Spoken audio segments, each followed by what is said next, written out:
Sinasabi ko nga ito. Mga kapatid, mag-reaction video tayo dito sa video ni Brother Esel.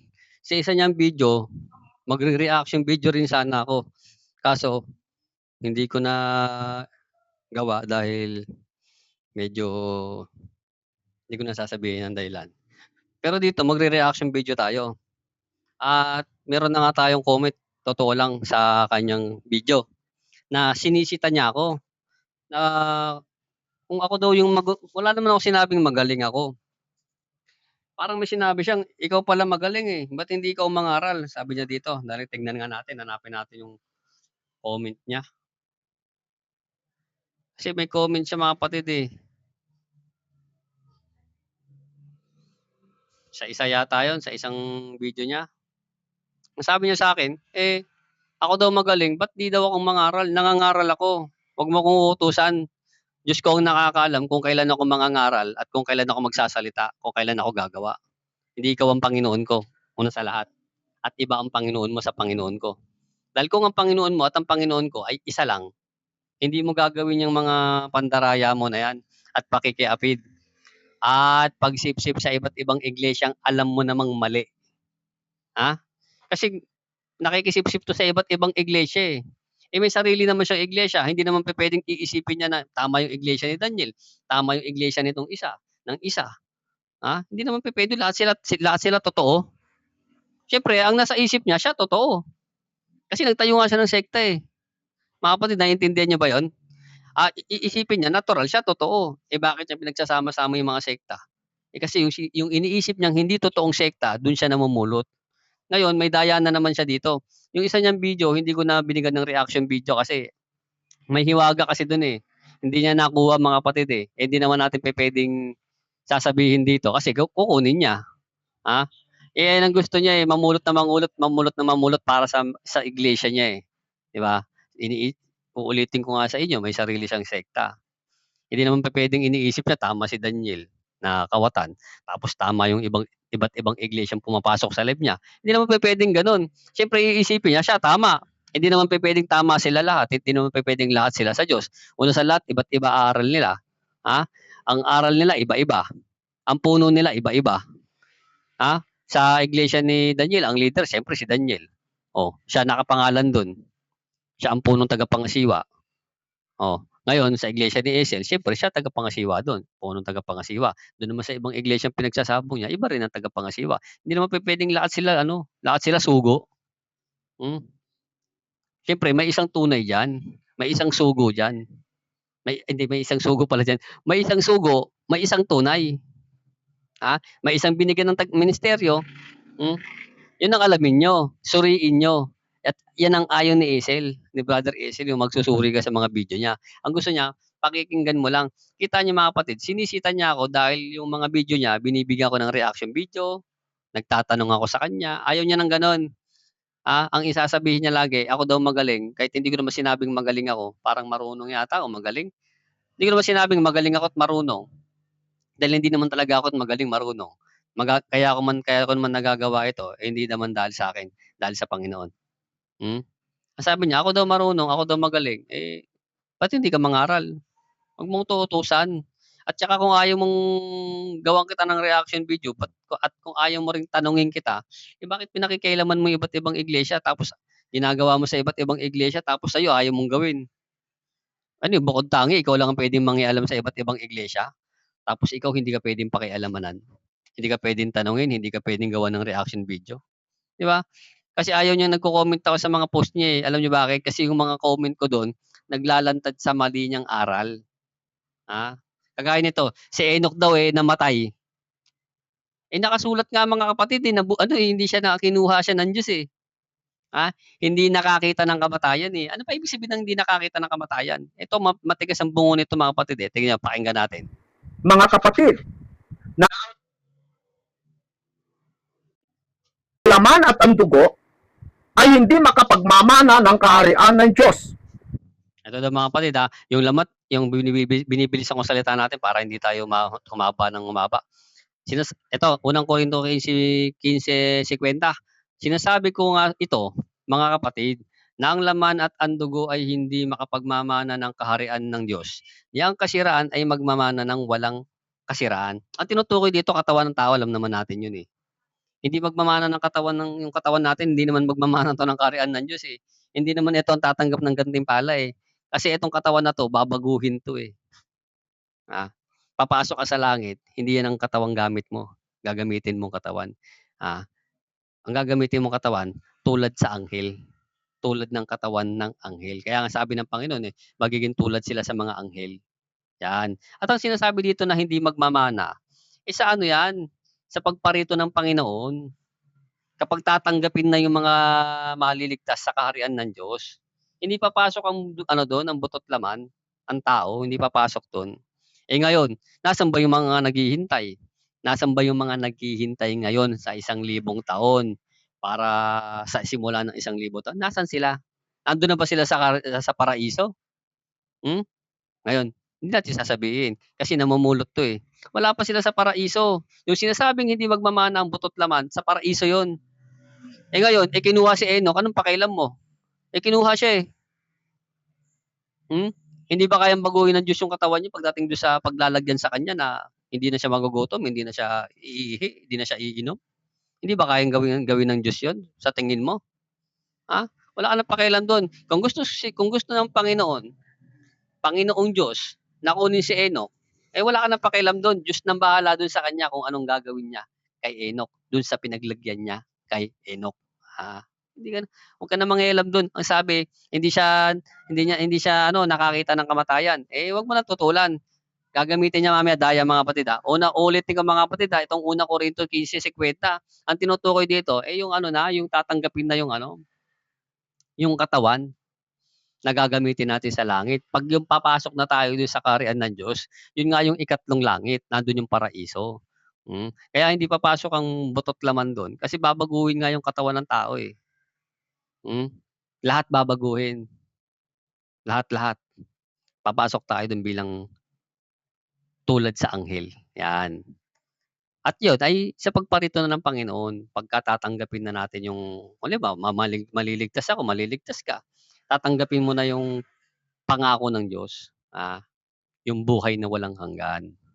Pero ngayon, nandun si Enoch sa kinalalagyan niya, nandun din yung mga naghihintay sa 1,000 taon, kung nasaan man sila ngayon, 'di ba? Naghihintay sila sa 1,000 taon, pero wala sila sa ikatlong langit. Napakalaki ng langit, eh. Yung langit nga lang natin dito napakalaki, eh, paano pa yung ikatlo, yung ikalawa, kaya wag mong ito ano 'to, eh, masyadong ano 'to, eh, Etremedida sabi nga niya yung unang punong tagapamahala dun sa ano niya, parang Etremedida parang gano'n, 'di ko mabigkas, eh. Masyadong pakialamero 'to si Brother Ezel mga kapatid, eh.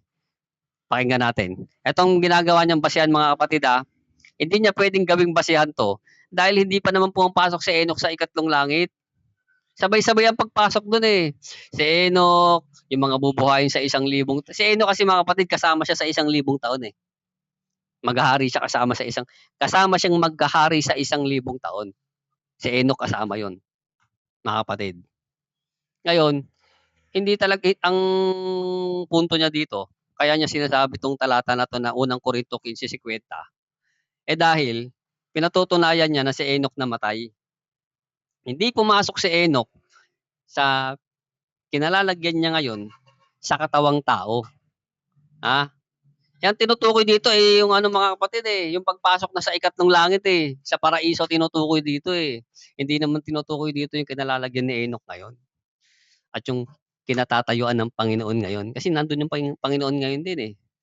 Ulitin ko malaki yung ikatlong langit, napakalaki, sobra. Siguro hindi na natin kayang isipin yun, eh, wala na tayong puwedeng isipin kung gaano kalaki yun, eh, hindi wala, mali pala yung wala. Tama, wala nga talaga kasi paano mo nga naman iisipin? Eh, paano pa yung ikalawang langit, ha? Eh, yung Panginoon nandun na ba sa ikatlong langit? Nandun na ba siya ngayon? Oh, hindi natin sasabihin kasi namumulot si Brother Ezel. Pero uulitin ko, itong tinutukoy niya dito na hindi magmamana yung laman at dugo, mali pala ako diyan, sabi ko buto. Sorry mga kapatid, patawan ng Panginoon, mali pala ako. Basahin natin. laman at buto pala. O, at ang mahalaga, inaamin natin yung mali natin. Kasi tayo di naman perpekto. Kung inaari nyo nagkakasala tao, ariin nyo rin nagkakamali. Huwag tayong maging pantas sa sarili. Di ba? Ang tinutukoy dito sa unang Korinto 15:50, yung pagpasok sa ikatlong langit. Hindi pa nangyayari yon. Wala pa si Enoch sa ikatlong langit. Lagi kong tatandaan yan ha. Kaya maling gamitin niya tong talata na to, napakamali to. Para patunayan niya si Enoch hindi umakyat sa langit. Ha? Hindi kinuha si Enoch ng Diyos. Ha? Gamit-gamit yung katawan niyang tao. Nakasulat nga eh. Ang gagamitin niya itong talata. Itong talatan to pa sa araw ng paghuhukom na to eh. Sa araw na ng pagparito ng Panginoon niya eh. Pagkatatanggapin na natin yung pangako, yung buhay na walang hanggan eh. Nandun na ba si Enoch? Wala si Enoch doon. At wala rin ang Panginoon doon. Naghihintay ang Panginoon ngayon. Pati yung mga bubuhayin sa 1,000 taon, naghihintay din sila. Hindi natin sasabihin kasi namumulot si Brother Esel. Tuloy natin. Ni ang kasiraan ay magmamana ng walang kasiraan. Napakalinaw po rito mga kaibigan, na si Kristo po o ang Apostol Pablo po pala ay nagsasabi o nagtuturo na ang laman at ang dugo ay hindi magmamana sa kaharian ng langit. Sa makatuwid, kung sasabihin mo na si... Yan. Tama nga naman eh, hindi magmamana eh. Nasa ikatlong langit na ba sila? Wala pa sila sa ikatlong langit eh. Kung may nakikinig ditong mga malalapit sa kusina sa iglesia ni Daniel, alam nila yun eh. Wala pa si Enoch sa ikatlong langit at wala rin ang Panginoon sa ikatlong langit. Yung binabanggit niya dito na unang Korinto 15:50, ito yung ikatlong langit. Doon hindi magmamana yung laman at dugo. Hindi papasok doon sa anumang paraan ng laman at dugo. Hindi magmamana. Kasi ang magmamana, mga kapatid, hindi natin sasabihin. Hindi itong katawan natin mga kapatid eh. Kasi babaguhin to eh. Kasi pag hindi tayo binago, pumasok tayo sa ikatlong langit sa katawang tao, di ang nagmana yung katawan natin, tao. Hindi magmamana yon. Kasi pagpasok natin doon, bibigyan tayo ng bagong katawan. Katawang tulad sa anghel. Yan. Doon hindi papasok yung buto na naman, yung laman at dugo. Doon hindi papasok sa ikatlong langit ang tinutukoy dito. Wala naman si Enoch sa ikatlong langit eh. Hindi naman siya dinala doon eh, sabay-sabay ang pagpasok. At kasama si Enoch sa unang pagkabuhay na mag-uli. Kaya maling gamitin niya to. Mali yun. Yung si Elias o si Enoch ay pumunta sa langit, hindi namatay, may laman at may buto, isa kang kalaban sa aral ni Pablo, mga kababayan. Yung sinasabi mong kalaban sa aral ni Pablo, hindi naman si Enoch, di pa naman pumapasok si Enoch sa ikatlong langit eh. Ang sinasabi ni Apostol Pablo dyan, yung ikatlong langit, ikaw ang laban sa aral ni Pablo. Masyado ka kasing panta.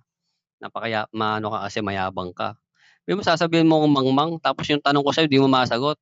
Pwede ba naman yun, pantas, hindi masagot yung tanong ng mangmang? Tinawag pa akong si Raulo nito. Tapos ayaw niyang pinakikailaman ko yung reaction, yung mga video niya na nagko-comment ako. Ayaw niya ng ganon. Pero panay ang pangingialam niya sa iba't ibang reliyon. Lahat ng reliyon, tinitira niya eh. Halos. Tinitira niya yung ganto, yung ganyan. Pero siya, ayaw niyang pakialaman siya. Bukod tangi. Gusto niyang mangailam siya, pero ayaw niyang pakialaman siya. Ulitin ko, ikaw ang laban sa aral ni Pablo. Kasi yung tinutukoy ni Pablo dyan na hindi magmamana yung laman at dugo, ikatlong langit yon. Wala pa si Enoch sa ikatlong langit, naghihintay siya ngayon. Wala pa si Kristo sa ikatlong langit, naghihintay rin siya ngayon. Pero wala siya doon sa kinaroroonan ni Enoch, magkahiwalay yon. Hindi ko sasabihin kasi namumulot to eh. Bakit sinabi po ng sugo ng mga iglesia ni Kristo na si Enoch at saka si Elias ay... Kita nyo hindi ba't pakikialam yan? Nangingialam ka sa aral ng may aral? Pero pag magko-comment ako sa video niya, pinupuna ako na, ikaw pala marunong, ikaw pala magaling, ba't di ka mangaral? Yan laging bulalas nito eh. Huwag mong pakialaman, mangaral ka. Tapos yung mga video ko, pakialaman mo. Pwede mong pakialaman yon. Pero ulitin ko, ulit tuloy. Para mga kapatid lilinawin ko lang, hindi ako kumakampi doon sa iglesyang pinupunan niya ngayon. Hindi ako kumakampi diyan. Yan. Kasi ang ano niya mga yan, eh, iba. Hindi rin ako kumakampi sa aral ng kung sino-sino. Ang kinakampihan natin dito, ang sinasampalatayanan natin aral ng Panginoong Jesucristo, yung nasusulat sa Biblia. Yun ang inaano natin. Hindi, ulitin ko, hindi tayo kumakampi dun sa pinupunan niya ngayong iglesia. Ang pinupunan natin ngayon, yung maling aral na ipinangangaral niya. Hindi namatay, kundi pumunta sa langit na buhay. Ano po ba ang kanilang batayan, mga kaibigan? Ayon po dito sa Genesis, no? Sa kapitulo 5, sa talatang 24, mayroon po kasing ganitong sinasabi. Dito sa Biblia, at lumakad si Enoch. Basahin natin. At lumakad si Enoch na kasama ng Diyos. Si Enoch, banal talaga, banal yun eh. Lumakad na kasama ng Diyos yun eh. At di siya nasumpungan sapagkat kinuha ng Diyos. Yan. Ulitin ko, hindi ako kumakampi doon sa kinakalaban niyang iglesia, sa pinupunan niyang iglesia. Ang sinasang-ayunan natin dito, ang ating sinasampalatayanan ay katotohanan. Hindi ako kaanib dyan. Ang inaaniban natin yung iglesia ng Diyos na nasusulat sa Biblia, Church of God. Mga kapatid, ngayon, babasahin natin tong talata na to. Talata na to na binabasa ni Brother Esel na hambog. Pero ulitin ko, hindi ako kumakampi doon. Sinasabi lang natin ng totoo. Dahil itong taong to, mayabang to, sinabihan ako na itong mangmang eh. Tinawag pa ako nitong ulol eh. Ay, siraulo. Tapos, tinawag pa niya akong alipin na taning. Hindi ko alam kung sino si taning, baka kaibigan niya yun eh. Eto, Genesis 5:24. At lumakad si Enoch na kasama ng Diyos at di siya nasumpungan sapagkat kinuha ng Diyos. Ano ba ibig sabihin ng kinuha? Ikaw ba pag kinuha ka ng nanay mo sa Maynila, dinala ka ng Cavite? Saan ka dinala? Sa Cavite. Paano kanya kinuha? Wala nga namang kinuha kang patay. Di ba? May nakasulat ba ditong kinuhang patay si Enoch? Wala namang nakasulat na kinuha siyang patay. Namatay siya at kinuha siya ng Diyos. Wala namang ganun eh. Ang sabi dito, sapagkat kinuha siya ng Diyos. Huwag nating badagdagan, huwag nating babawasan. Ang sabi lang dito, kinuha. Kaya i-consider natin, siyempre, kinuha siyang buhay. Diba? Yun lang yun eh. Hindi naman pwedeng kinuha siyang patay. Kasi may isang talata eh. May isang talatang babasahin niya mismo mamaya. Nagpapatunay na hindi kinuha si Enoch na hindi siya kinuhang patay. Kinuha siyang buhay. Dinala siya sa dapat niyang kalagyan. Yan. Nakasama ng Diyos at di siya nasumpungan. Bakit? Sapagkat kinuha ng Diyos. Yun po ang kanilang batayan. Dahil hindi daw siya namatay, kundi dahil lumakad siya sa Diyos, hindi siya namatay. Kinuha daw ng Diyos. Maling unawa po yung gano'n. Hindi, wag mo sasabihin kinuha daw ng Diyos. Kinuha nga ng Diyos eh. Ang sabi dito, at siya'y di nasumpungan. Hindi nakita eh. Hindi na nga siya nakita. Hindi nakita yung bangkay niya. Hindi nakita yung katawan niya. Bakit? Sapagkat kinuha ng Diyos. Wag mo sabihin, sapagkat kinuha daw. Nakasulat na nga, kinuha eh. Wag mo lalagyan ng daw. Yung salitang daw, kapag hindi mo alam yung narinig mo, kunyari, sinabi lang sa'yo ng kung sino-sino, hindi mo naman siguradong nagsasabi ng totoo. Kaya sabihin mo yung daw. Hindi, sabi kasi daw ni sabi daw ni ganto ganyan eh. Di ba? Ganun yun. Halimbawa, may nagsabi sa'yo. Yung nagsabi sa'yo, hindi rin niya sigurado yung sinasabi niya. Ano sabihin niya? Kaibigan, sinabi daw ni ganun na. Pero pag alam mo yung sinasabi mo, sisiguraduhin mo na yung sinasabi mo, yun yung nakakita, yun yung nalalaman mo. Yung sumulat ng Genesis, sigurado niya yung sinasabi niya. Sigurado siya sa sinasabi niya. Kaya ang sabi niya, at di siya nasumpungan sapagkat kinuha ng Diyos. Alam niya yung sinasabi niya. Mga kababayan. Isa pa sa kanilang patunay dito po sa Hebreo 11, sa talatang 11, sa versikulo 5, na ganito ang sabi. Sa pananampalataya si Enoch ay inilipat. Yung mga kapatid, gagamit siya ng kaunting ano dito panlilin lang Alalahanin niyo mga kapatid at pinapaalala ko sa inyo Itong Hebrew 11:5 patuloy pababa, ito'y buhay ng iba't ibang propeta na may pananampalataya sa Diyos. Mga lingkod ng Diyos 'tong mga 'to. Pero hindi iisa ng kuwento 'tong mga 'to. Si Enoch may sariling kuwento, pero may pananampalataya sa Diyos. Si Abraham may sariling kuwento na may pananampalataya sa Diyos. Ngayon meron siya ditong dadayain para mapatunog niya na lahat ng binanggit na namatay kasama si Enoch do'n. Pakinggan natin. Upang wag niyang makita ang kamatayan at hindi siya Kanina do'n sa sinasabi niyang talata, si Enoch ay hindi nasumpungan sapagkat kinuha siya ng Diyos. Ngayon, kino-consider natin na si Enoch hindi namatay. Bakit? Kasi dahil dito sa talata na 'to, yung Genesis na binasa niya kanina, hindi ko na alam kung anong chapter kung anong verse. Yung Genesis na binasa natin kanina na ipinakita niya na sabi, hindi nga raw nasumpungan si Enoch. Hindi nasumpungan si Enoch sapagkat kinuha siya ng Diyos.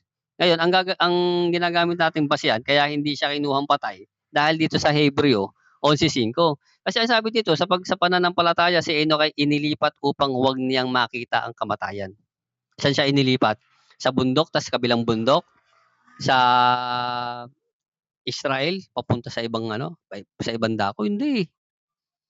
Kinuha nga ng Diyos saan siya dinala? Hindi dito sa mundo, dun sa lugar kung saan naghihintay yung mga bubuhayin sa 1,000 taon. Ba? Andun si Enoch kasama si Enoch dun Kasi yung mga naghihintay dun mga mga magiging dapat yun sa 1,000 taon Kaya natural si Enoch dahil nga lumakad kasama ng Diyos, hindi nga niya nakita ang kamatayan, hindi nga siya nakakita ng kamatayan. Siya pa ba yung hindi dadalhin dun? Ulitin ko yung binasa natin sa Genesis na sapagkat kinuha siya ng Diyos, lumakad si Enoch kasama ng Diyos, hindi siya nasumpungan sapagkat kinuha siya ng Diyos. Dito naman sa Hebrew 11:5, ito ang basehan natin na nung kinuha si Enoch, na sinasabi dun sa Genesis, ginagamit nating basehan to na si Enoch kinuha, buhay. Kasi sabi dito sa pananampalataya si Enoch ay hinilipat upang huwag niyang makita ang kamatayan. Nakita ba niya ang kamatayan? Hindi. Hindi. Hindi nga niya nakita Ibig sabihin hindi siya namatay. Tututulan mo ba 'tong sinasabi dito sa Hebrew 11:5? Ito ba tututulan mo? Sinabi na nga hindi upang huwag niyang makita ang kamatayan. Ano ba ibig sabihin ng huwag makita ang kamatayan? Hindi nga namatay. At hindi siya nasumpungan sapagkat siya'y inilipat ng Diyos, sapagkat bago siya inilipat ay pinatotohanan sa kaniyang siya'y naging kalugod-lugod sa Diyos. Pag sinabing hindi nakakita ng kamatayan upang huwag niyang makita ang kamatayan, hindi nga namatay. Bakit? Kinuha nga siya ng Diyos Ngayon, kung saan siya dadalhin ng Diyos, wala ka ng pakialam doon. At uulitin ko, hindi siya dinala sa ikatlong langit. Kasi kahit si Enoch naghihintay ngayon para sa 1,000 taon. Yung sinasabi ni Brother Esel na talata kanina na unang Korinto ba yon? O unang Korinto 15:50?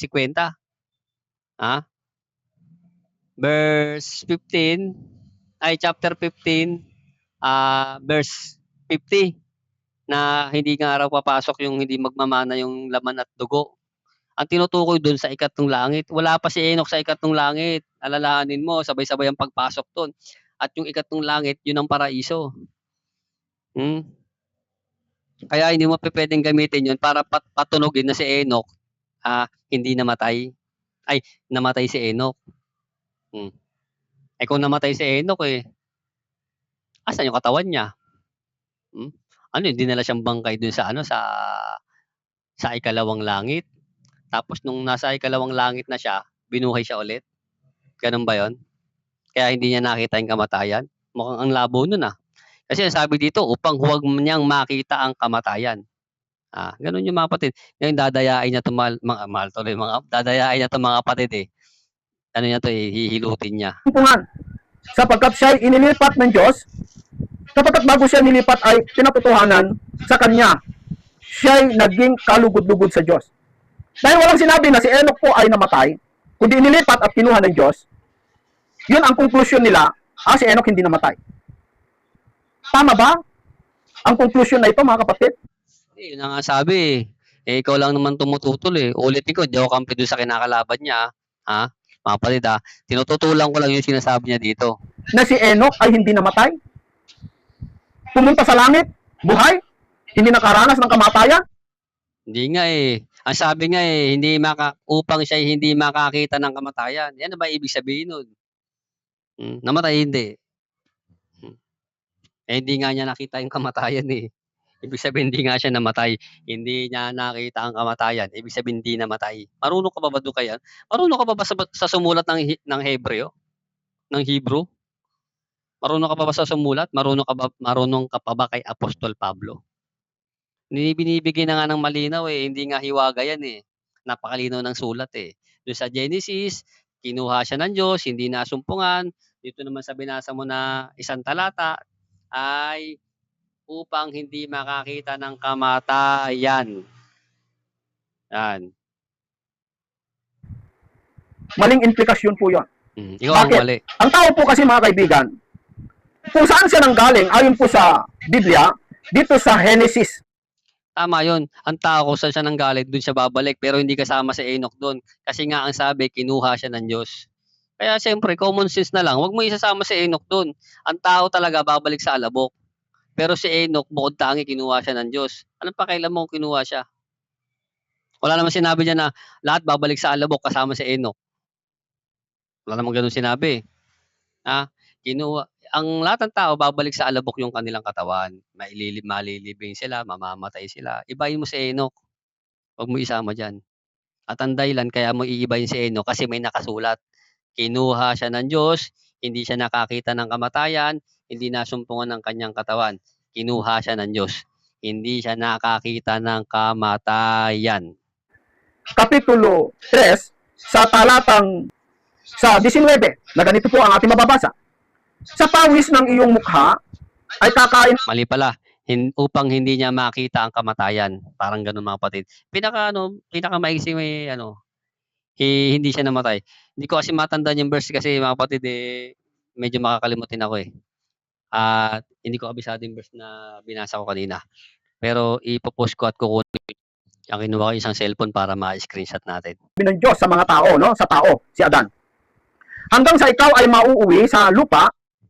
Ito, sa pawis ng iyong mukha ay kakain ka ng tinapay. Hanggang sa ikaw ay mauwi sa lupa, sapagkat diyan ka kinuha, sapagkat ikaw ay alabok, at sa alabok ka uuwi. Oo, tama nga naman, tao mamamatay, babalik sa alabok. Pero i-considered mo yung sinasabi sa talata. Ano naman sa'yo kung kunin si Enoch, Tama nga, lahat babalik sa alabok. Ang tao ay hindi pala lahat. Puwede niyang gawing sa atin 'yan, mga kapatid, Basahin natin ulit. Sa pawis ng iyong mukha ay kakain ka ng tinapay, hanggang sa ikaw ay mauwi sa lupa, sapagkat diyan ka kinuha, sapagkat ikaw ay alabok, at sa alabok ka uuwi. Ang sinasabihan nga dito si si Adam, mga kapatid, 'di ba?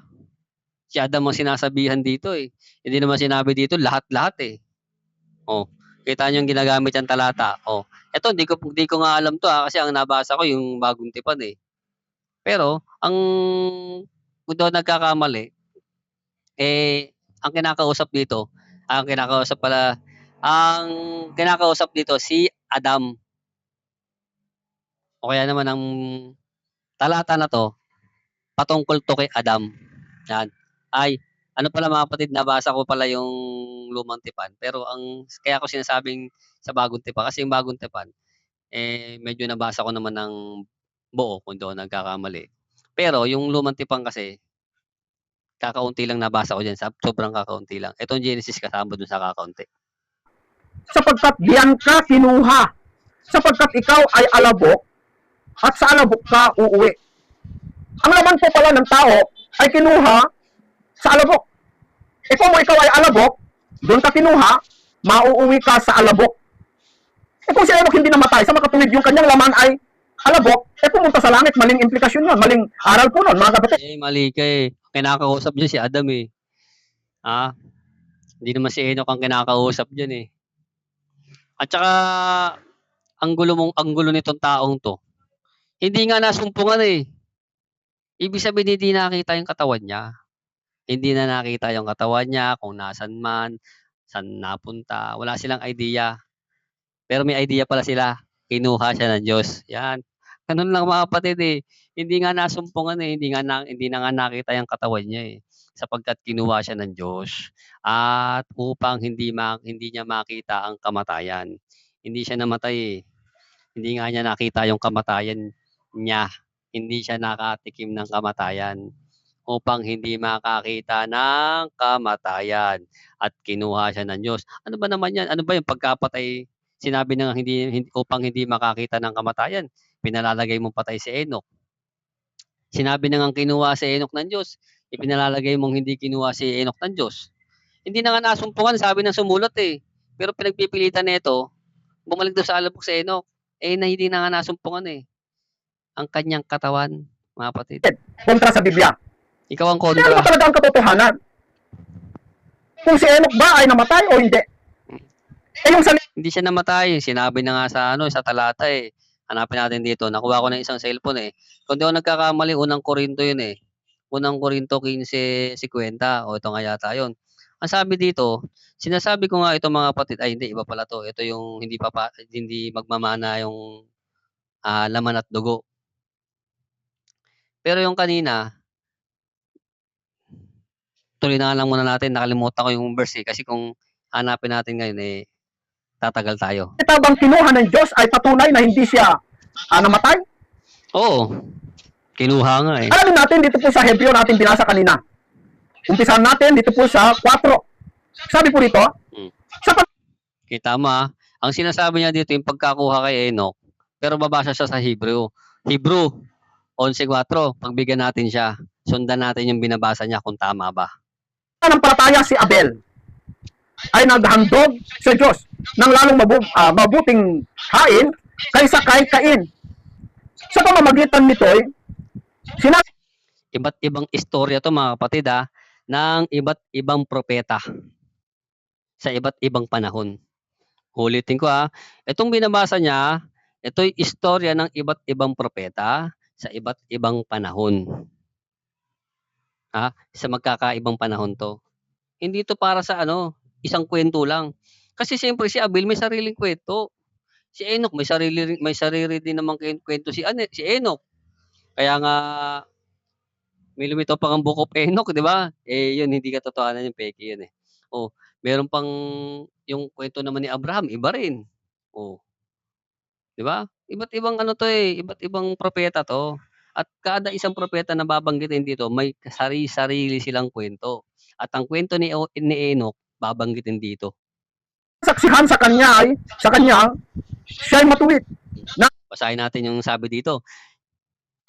Sa ating paksang ito, inaalam po natin ang klase ng mag-asawa na Hindi Medyo nalipat mga kapatid eh. Ngayon, sa kanya kapatid mabalik tayo kasi nalipat kanina eh. 34 minutes na, ang bilis. Ito ulitin ko, itong babasahin niyang Hebrew 11, tuloy. Ito'y kwento ng iba't ibang propeta sa magkakaibang panahon.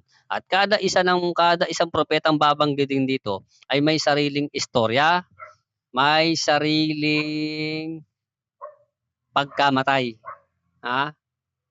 Si Abel pinatay ng kanyang kapatid. Pero ang bukod tangi dito si Enoch kasi isasabihin dito yung istorya niya. Hindi siya namatay.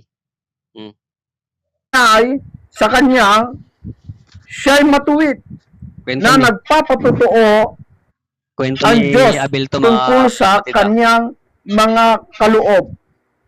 At sa pamamagitan Kay nito, Abel yan, kay Abel. patay na siya ay nagsasalita pa. Sa pananampalataya si Enoch. Pakinggan Yan. nyo, sa mga Yan na, mga pananampalataya to ng mga ng mga propeta mga kapatid Ang gagawin niya dito, lahat ng propetang binanggit dito, pagsasama-samahin niya dun sa mga namatay sa panahon ni Sarah. O doon nagkakamali. Galing sa anak ni Sarah na mamaya hindi ko kasi kabisado yung lumang tipan, mga kapatid Pero sa awa ng Panginoon maiko-correct natin na nagsisinungaling to, baka hindi niya alam. pananampalataya ito. Ito mga kapatid sa pananampalataya, dito naman tayo sa Hebrew 11:5. Yung una, binanggit yung pananampalataya ni Abel. Yung kwento ni Abel, binanggit dun Pero si Abel at si Enoch hindi magkaparehas yan Iba si Abel, pero iba si Enoch. Si Abel namatay, pinatay siya ng kapatid niya. Si Enoch naman hindi siya namatay. Basahin natin ang kwento niya. Pero yung pananampalataya nila, isa lang. Nananampalataya sila sa Ama. Eto, sa pananampalataya si Enoch ay inilipat upang huwag niyang makita ang kamatayan. Yan, malinaw. Pipicturean natin para mamaya madali nating mahahanap. Dali lang, nawawala yung camera. Ito.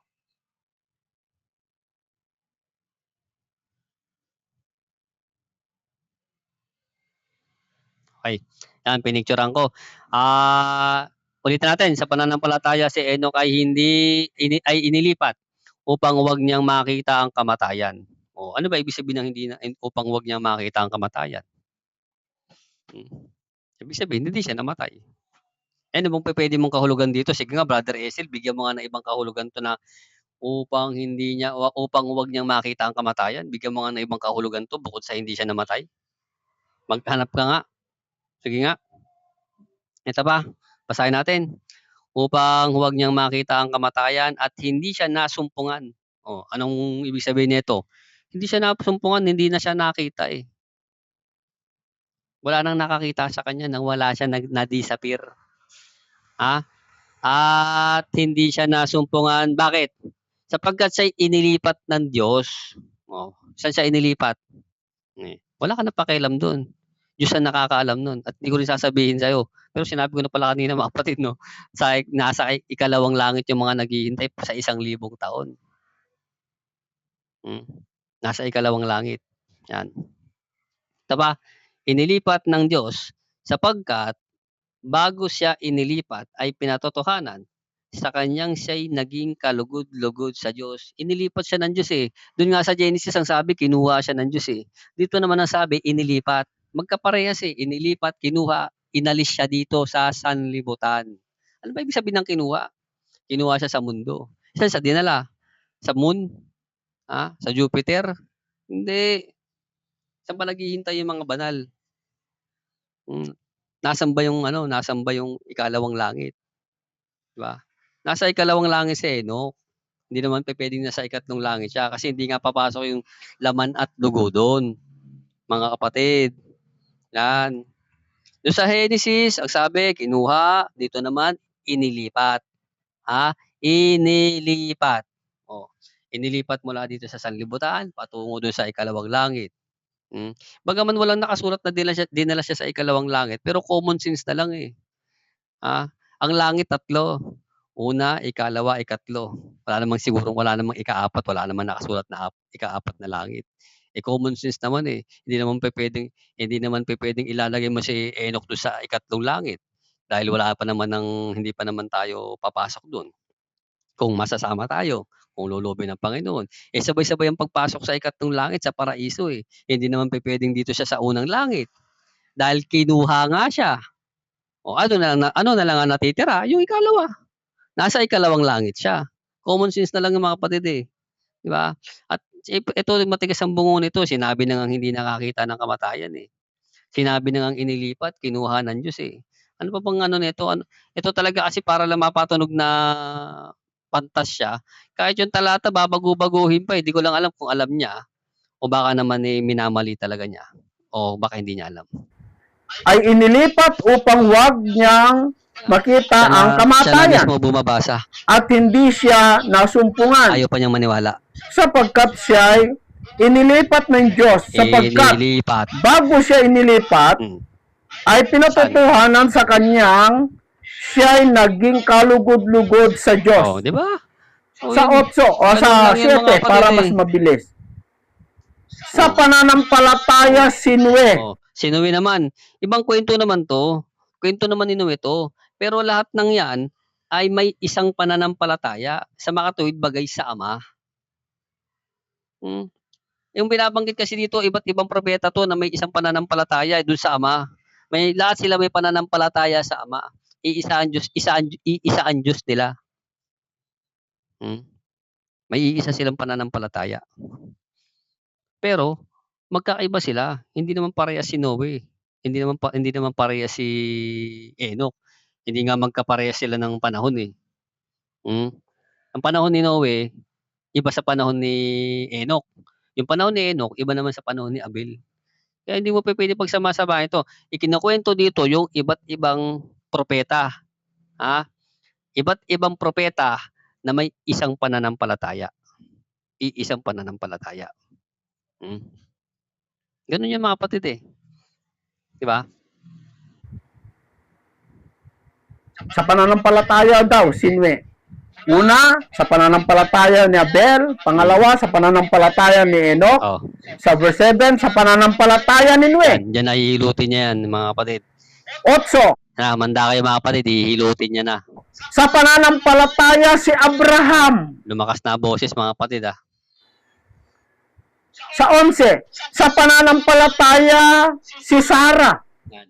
Sa pananampalataya si Abraham, siyempre may pananampalataya si Abraham, may pananampalataya din si Sarah. Pero ang pananampalataya nila sa Ama, ngayon dito niya nahihilutin kay Sarah, mga kapatid. Kay Sarah niya nahihilutin. Para mas mabilis sa 13, ayon sa pananampalataya ay nangamatay ang lahat ng mga ito na hindi kinamtan ang pangako, mga pangako. Yan. Nangamatay daw mga kapatid ah, na hindi, anong sabi? Na hindi kinamtan ang mga pangako. Ngunit kanilang nangakita na natanaw mula sa malayo. At kanilang ipinahayag na sila'y pawang taga ibang bayan na at manglalakbay sa ibabaw ng lupa. Biruin niyo si Enoch pala, hindi niya nakamtan yung pangako. Ngunit nangakita na tanaw mula sa malayo. Sino ba tinutukoy dito? Mga kapatid. Sino ba tinutukoy dito? Kasi may tinutukoy dito mga kapatid eh. Hindi naman si Enoch tinutukoy dito eh. Hindi rin naman si Abel. Ulitin ko, ito yung mga propeta sa iba't ibang panahon. Sa panahon ni Abel, iba yun. Sa panahon ni Enoch, iba. Ngayon sa panahon naman ni Sarah to eh. Sa panahon ng anak ni Sarah. At yung mga naging anak ni Sarah, anak ng anak ni Sarah. Hindi ko lang kabisado yung lumang tipan pero itutuwid natin tong mali na to, kasinungalingan na to eh. Ngunit kanilang nangakita na nangatanaw mula sa malayo at kanilang ipinahayag na sila'y pawang taga-ibang bayan at manglalakbay sa ibabaw ng lupa. Abay, lahat naman po pala sila ay namatay, mga kaibigan. Kita nyo tong mama na to humilot. Sinabi dito na lahat doon nangamatay. Hindi kasama si Enoch dyan, lalong hindi kasama si Adam dyan. Hindi kasama si Abel dyan, at si Noe. Kung daw nagkakamali, hindi rin kasama si Noe dyan eh. Kasi ulitin ko inaamin ko, di ko kabisado lumang tipan. Hindi kasama si Noe dyan. Sa panahon naman ni Sarah to eh. Sa panahon ni Sarah, may ibang tagpo naman ang nangyari. Ngayon babasahin natin. Kasi hinilot niya mga kapatid eh. Wala naman po Alam pala. nyo kanina, binasa ko ng boto eh. Naunawaan ko sa awa ng Panginoon. inihilot niya, eh. So, mga kapatid, basahin natin 'tong ano, basahin natin 'tong hinilot niya.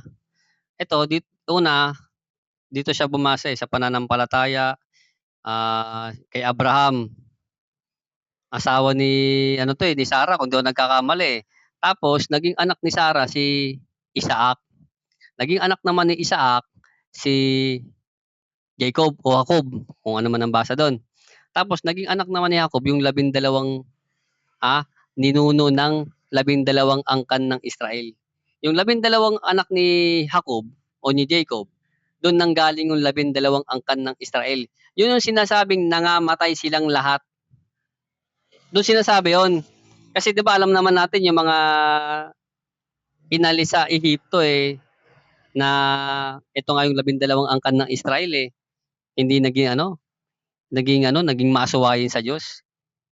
Nalipol din sila, mga kapatid, Kung hindi ako nagkakamali kasi hindi ko kabisado 'to, Pero ang sinasabi dito nangamatay silang lahat, ang sinasabi dito yung yung hindi ang sabi nga dun sa talata hindi kinamtan ng pangako. Kaya nga sabi ng kapatid nating apostol, ibabalik kumbaga ang bagong Jerusalem. Sa panahon na 'to parang nagtanong ng gano'n, 'di ba? Kasi ang Jerusalem, nasakop nga ng Romano, Uulitin ko, hindi ko kabisado. Pero basahin natin. Dito na tayo kay Sarah. Sa pananampalataya, si Sarah rin ay tumanggap ng lakas upang ipaglihi ang binhi ng lipas na ang kanyang gulang. Matanda na kasi si Sarah dito, nung siya'y nagbuntis kay Isaac. Palibasay inari niyang tapat ang nangako. Ito na. Kaya naman sumibol sa isa sa kanya ang tila patay na. Yan. Dali lang mga kapatid, may hahanapin lang ako. Sa mga kapatid, basahin natin ulit, may hinahanap lang ako. Ulitin ko mga kapatid, medyo mahaba tong video na to. Ulitin ko mga kapatid, itong sinasabi dito sa talata, ito'y buhay ng iba't ibang propeta sa iba't ibang panahon at iba't ibang pangyayari sa kanilang panahon, na nangyari sa kanila. Yan, ulitin ko, ito'y buhay ng mga propeta, iba't ibang propeta sa iba't ibang panahon at kung anong buhay meron sila nun. Naisulat dito yung kanilang buhay. Kagaya ni Abel na pinatay ng kanyang kapatid. Si Enoch na kinuha ng Diyos. Ngayon, ito namang babasahin natin, ito yung binabasa ni Brother Ezel na patatalunin niya. Dali lang, hanapin ko, Ito na. Ito yung patatalunin niya mga kapatid,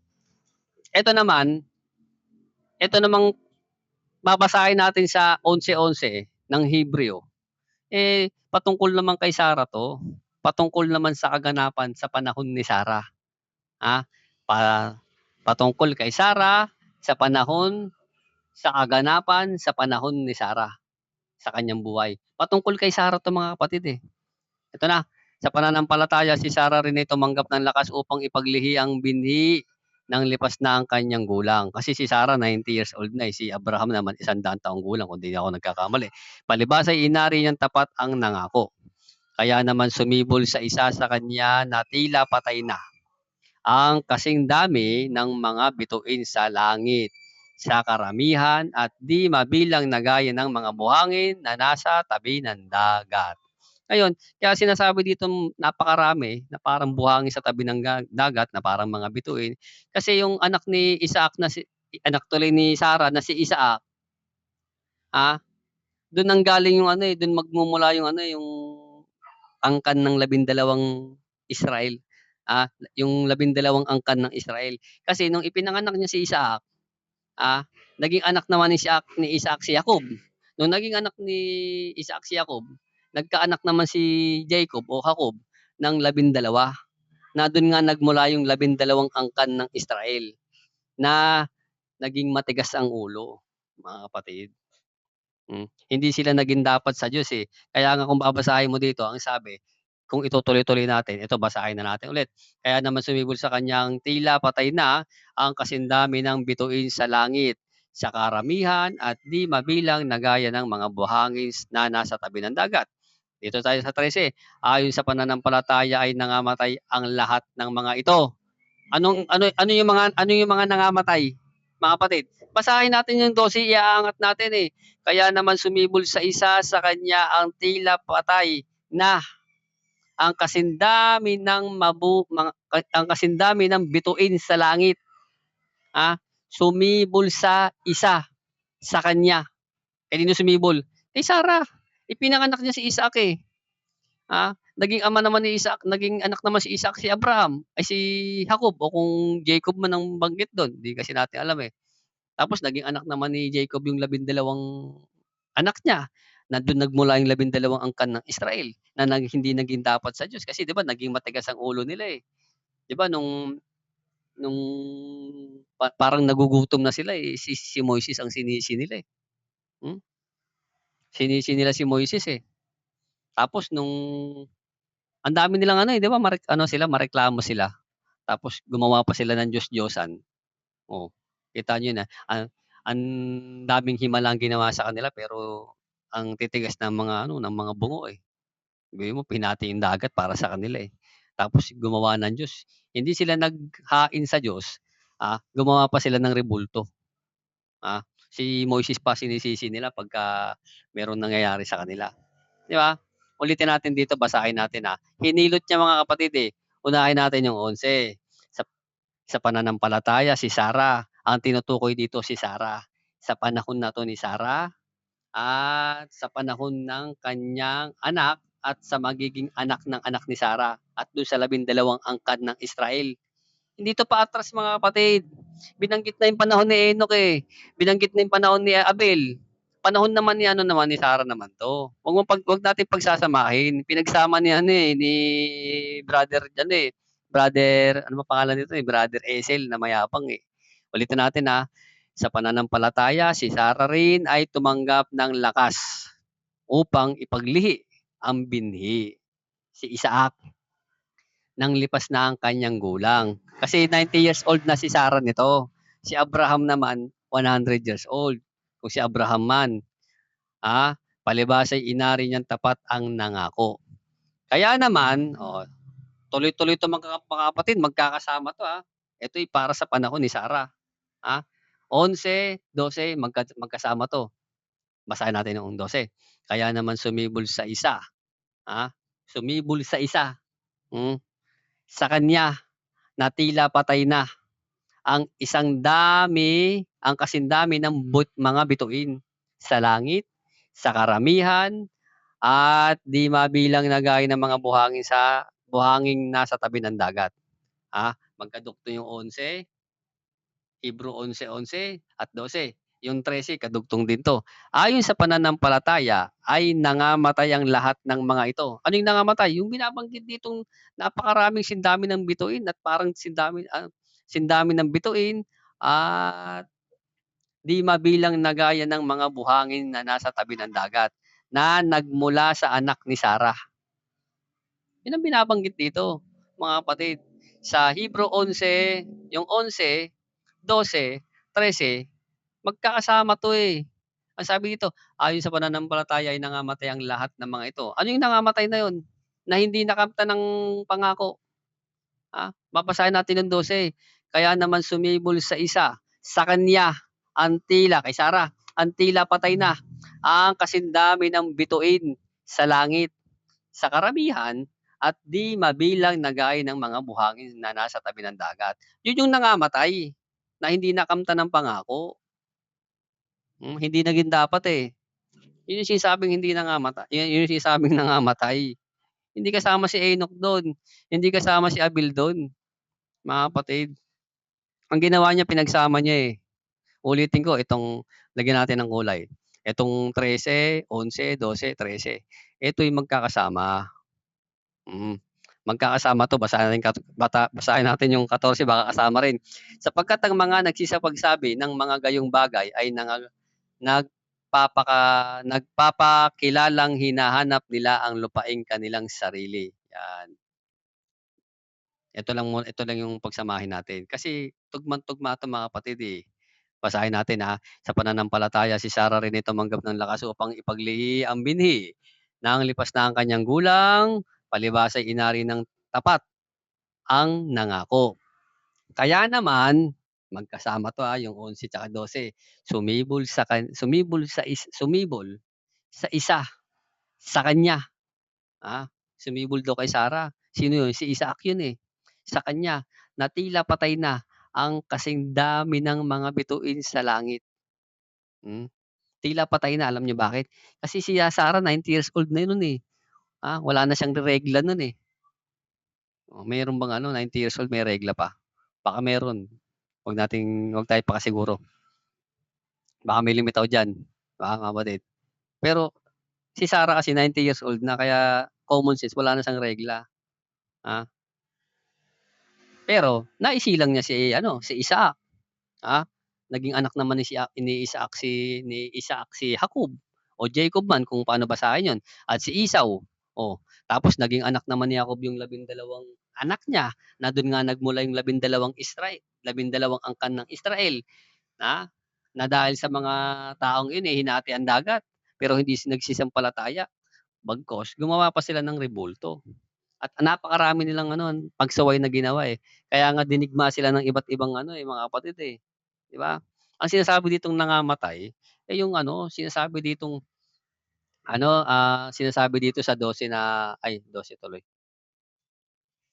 Yung sinasabi ditong nangamatay, yung sinasabi ditong nangamatay sa 13, yung binabanggit dito sa 12 na kaya naman sumibol sa isa, sa kanya na tila patay na. Ang kasindami ng mga bituin sa langit, yung sumibol kay Sarah. Yun ang tinutukoy na yun yung tinutukoy na nangamatay.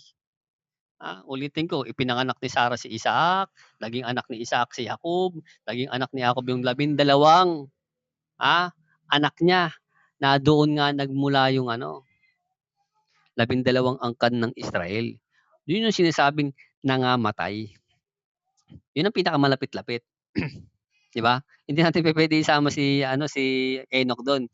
Yun ang pinakamalapit-lapit na nangamatay. Hindi ko sasabihin na sure, pero yun ang pinakamalapit-lapit, eh. Kasi ito ngang 11, 12, 13, magkasama 'to, eh.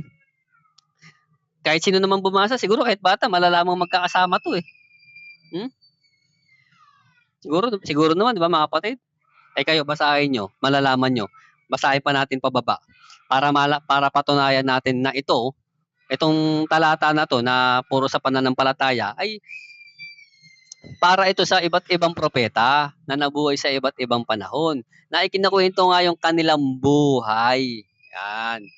Ito, medyo masakit na lamunan ko, Basahin natin 'tong 32, Hebrew 11:32, 33. At ano pa ang aking sasabihin, sabi ni Apostol Pablo, sapagkat kukulangin ako ng panahon. Kung sasaysayin ko ang tungkol kay Gideon, kay Barak, kay Samson, kay Jephthah, tungkol kay David at kay Samuel at sa mga propeta. Kita niyo binanggit nga niya yung kung babanggitin niya pa 'tong mga 'to kukulangin siya, eh. Kukulangin siya ng panahon, eh. At lahat ng mga binanggit niya dito iba't ibang propeta 'yan, eh. Hmm, galing iba't ibang propeta sa iba't ibang panahon, ah, na yung kanilang kuwento sinasaysay dito. Kuwento ni Abel, pinatay siya. Kuwento ni Enoch, kinuha siya ng Diyos, buhay siyang kinuha, hindi niya nakita ang kamatayan. Kuwento naman ni Sarah na nagmula sa kanya yung na ipinanganak niya si Isaac, naging anak ni Isaac si Abraham, naging anak ni Abraham yung 12 pinagmulan ng 12 angkan ng Israel, na dun malapit-lapit yung binabanggit dito sa 13 na nangamatay. Ayon sa pananampalataya ay nangamatay ang lahat ng mga ito, na hindi kinamtan ang mga pangako, ngunit kanilang nakakita na natatanaw mula sa malayo. Abot kamay na nila, eh. Tignan mo itinakas nga sila, eh, hinati pa yung dagat para sa kanila, eh. Tapos nagsigawa sila ng rebulto, ang dami nilang kaya hindi ginera sila ng iba't ibang bansa. Pero di na ako magsasalita tungkol diyan kasi wala akong idea diyan, eh. Pero ang sinasabi dito sa talata, hindi kasama si dito mga kapatid, hindi kasama si dito, umabot na tayo ng isang oras. Hindi kasama dito si Enoch, at si Abel. Ito'y patungkol sa buhay ni Sarah at sa kanyang mga naging anak. Ay, sa kanyang naging anak at sa mga naging anak ng kanyang anak. Pero may mali pala ako na sinasabi ko ito'y buhay ng mga iba't ibang propeta. Kasi si Sarah, mga kapatid, hindi naman siya siguro propeta, no? Pero naniniwala naman tayo na may propetista. Parang gano'n, eh, may nabasa akong gano'n sa Bagong Tipan, eh. Propetista, parang gano'n. Propetista, parang gano'n, eh. Pero ang tama palang words, ito'y buhay ng iba't ibang mga lingkod ng Diyos. Kasi 'pag sinabi natin buhay ng iba't ibang propeta, hindi masasama si Sarah. Propetista pala 'yun, may mga propetista, eh, na may nabasa ako propetista, 'yan. Ito'y buhay ng mga lingkod ng Diyos na nabuhay sa iba't ibang panahon, na may sari-sariling kuwento. Ay si Sarah sa Diyos din 'to, eh, hindi naman 'to pahihimalaan ng Diyos kundi sa Diyos 'to, 'di ba? Di ko nga lang alam kung propeta siya. At least inaamin natin yung hindi natin alam. Huwag tayong magdunong-dunungan. Huwag din natin babaguhin yung talata para lang maisingit mo na si Enoch, hindi kinuha. Si Enoch namatay, bumalik sa alabok yung kanyang katawan. Para lang maisingit mo, hihilutin mo tong 11, 13, 11, 12 hanggang 13. Ha? Hindi niya binasa yung 12 tsaka 13. Hmm? Ay, hindi. Binasa pala niya tong ano, 13. Ang hindi ko lang alam binasa niya 'tong 12, malalaman natin kasi babalik tayo mamaya sa video, 'di ba? Mali yung mga kapatid, eh. Eh, hindi naman tayo pantas, hindi rin naman ako inaari kung matalino, kung magaling ako. Pero siyempre may pananampalataya tayo sa Panginoon. Siya ang magtuturo ng lahat at magpapaalaala ng lahat ng sinabi ng Panginoon Jesucristo. Hindi 'to panghihiya, hindi 'to panghahamak. Sinasabi lang natin ang totoo kasi ang daming nakikinig sa kanya, eh. Malay mo yung isa sa mga nakikinig sa kanya makinig sa'kin. Oh, eh, di malalaman nila kasinungalingan yun. Hindi nila iisiping kinuha si Enoch patay. Hindi nila kasi ganito, eh, hindi na nga nasumpungan yung katawan. Kinuha ng Diyos, inilipat, pero pinagpipilitan niya na bulok yung katawan ni Enoch. Bumalik sa alabok. Eh, hindi nga nasumpungan. Ano ba ibig sabihin na di nasumpungan? Eh, hindi nakita. Parang ang lumalabas nito, kinakalaban niya yung sumulat ng ano, ng Biblia, ng talata, na ang sabi, hindi nga nakita, hindi nasumpungan. Hindi na nasumpungan si Enoch, hindi na siya nakita. Ibig sabihin, hindi siya nailibing, hindi siya naiburol, kung binuburol man ng patay nun, hindi siya nailibing. Yan. Kasi hindi nga siya nasumpungan. Pero si Brother Esel, pinagpipilitan niya, binaon daw sa lupa, bumalik daw sa alabok. Tapos kinuha daw siya na di ko maintindihan si Brother Esel, eh. Ano bang gusto niyang palabasin? Kinuha si Enoch, ano, kaluluwa yung kinuha sa kanya, tapos yung katawan iniwan. Eh, sinabi na nga hindi upang hindi makakita ng kamatayan, eh. Ano ba ibig sabihin nun, hindi makakita ng kamatayan? Eh, di hindi namatay, 'di ba? Tsaka sinabi na nga dito ni Apostol Pablo sa 32, "At ano pa ang aking sasabihin, sapagkat kukulangin ako ng panahon. Kung sasaysayin ko ang tungkol kay Gideon, kay Barak, kay Samson, kay Jephte, tungkol kay David at kay Samuel, at sa mga propeta." Hmm, mga propeta 'to mga kapatid, eh. Pero dahil kasama si Sarah, sabagay naging asawa ni ano, eh, ni Sarah si Abraham. At kaya naman siya nabuntis kasi merong pangako kay Abraham kung di ako nagkakamali. Hindi ko kasi kabisado lumang tipan mga kapatid, eh. Sa awa ng Panginoon na nalaman ko yung 12 angkan ng Israel, nagmula pala yun, anak pala ni ano yun, anak pala ni Jacob yun o ni Jacob, yung pinagmulan ng 12 angkan ng Israel. Nagmula pala yun sa mga anak ni Jacob o Jacob man, kung paano banggitin yung basahin. Yan. Doon lang mga kapatid, eh, nilinaw lang natin kasi pandaraya naman yung, 'di ba? Pandaraya naman yung anak ng kawago naman, oh. Napaka ano naman nun, napaka harap-harapang pangloloko naman 'yan. Hmm. Pakinggan natin to. sa kanila ang nabuhay o buhay na Balikan natin. Balik natin. mula sa mga para mas mabilis sa Yan na. Babasahin niya yung 11 mga kapatid 11. Tignan natin kung babasahin niya yung 11, 12. Kung babasahin niya yung 12. 13. Ayon Kita mo Kita niyo yung pandaraya niya. Hindi niya binasa yung binasa niya yung 11. Hindi niya binasa yung 12. Tumalon agad siya. Tumalon agad siya dito. Hindi ba't pangloloko yan? Kasinungalingan. Alam niyo mga kapatid, iniisip ko kasi baka hindi niya alam eh. Baka namamali siya ng diwa eh. Pero ito talagang nakakano tong taong to eh.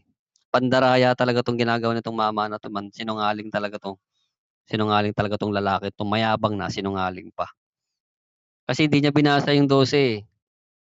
Kung binasa lang niya sana yung 3 talata na yan na magkakasunod, malalaman natin ng totoo eh.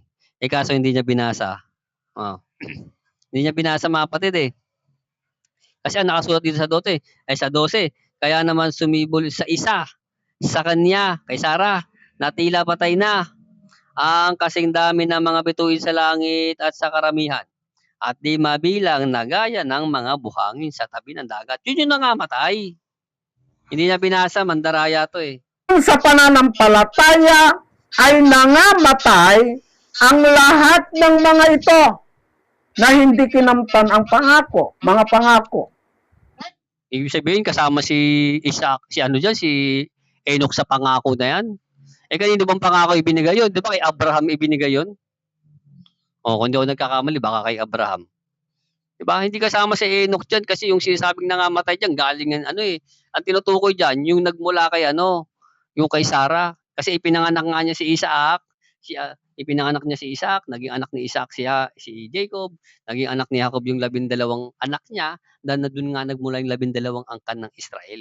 Na yun nga yung sinutukoy na nangamatay, na hindi kinamtan ng pangako.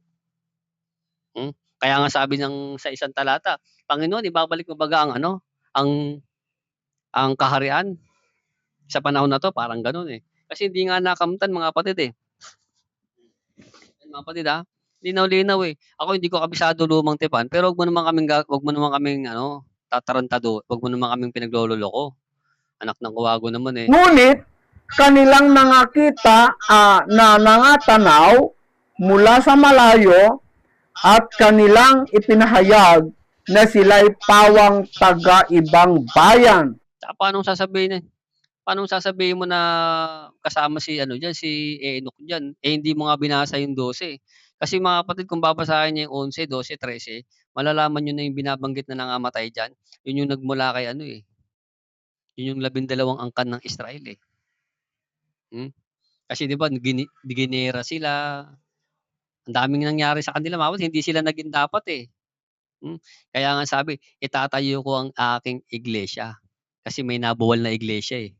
Hindi ko na sasabihin kung ano yun kasi namumulot to si Esil eh.